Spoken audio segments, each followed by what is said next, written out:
do that. Thanks. Stephen. Good morning. Thank you for being here. We all know that more than 100,000 people are expected to move to the region in the next 15 to 20 years. By May 2015, the average rent for a one-bedroom apartment in Seattle is $1,501. One report calculates that there are only 30 units available for every 100 extremely low households.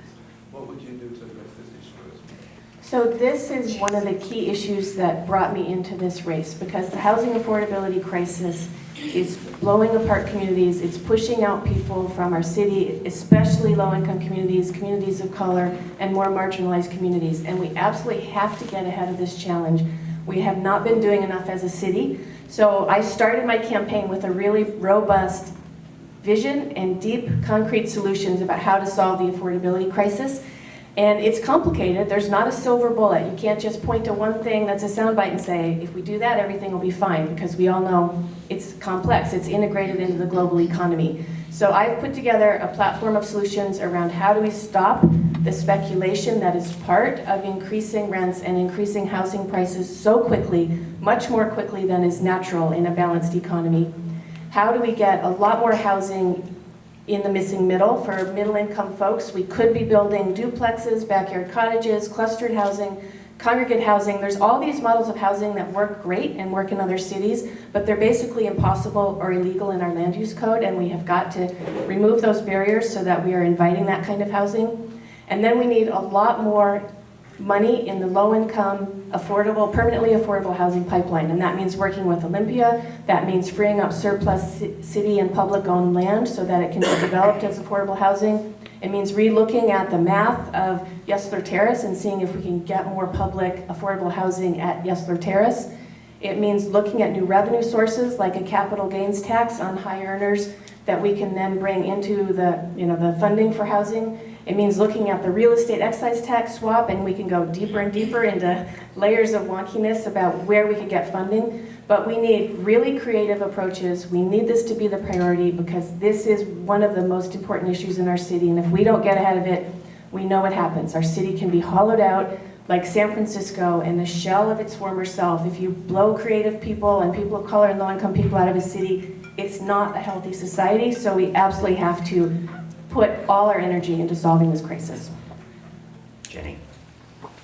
Seattle's becoming unaffordable. I mean, we all know that. People can't afford to live here and come here, and people who've been here sometimes for generations can't afford to stay because property taxes are going up so high. This is one of the defining moments of our city, and how we handle this, I think, will say who we are as a city. That, together with the related problem of homelessness. You know, yesterday I proposed several specific things for affordability and homelessness. I think looking just at affordability, we have to do about 3 different things. Number 1, we have to increase supply. We need more affordable housing tomorrow. And one of the ways we're going to get there is through the Hall of Agreement to have the mandatory MHA fund so we can build more units as quickly as we can. But that's not going to come quickly enough for too many people. I've been walking in neighborhoods all over the city, and I hear it over and over again from workers, from business owners, from people in the communities. They can't afford to live here. You know, if you look at the Seattle Housing Authority wait list and the people who show up, thousands more come than there's even slots.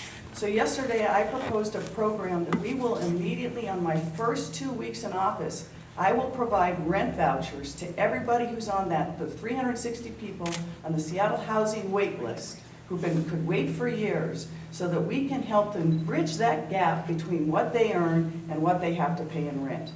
And then we're going to move it out to thousands of more people, and at full things, we should be able to really address those peoples whose income really makes them too rent burdened.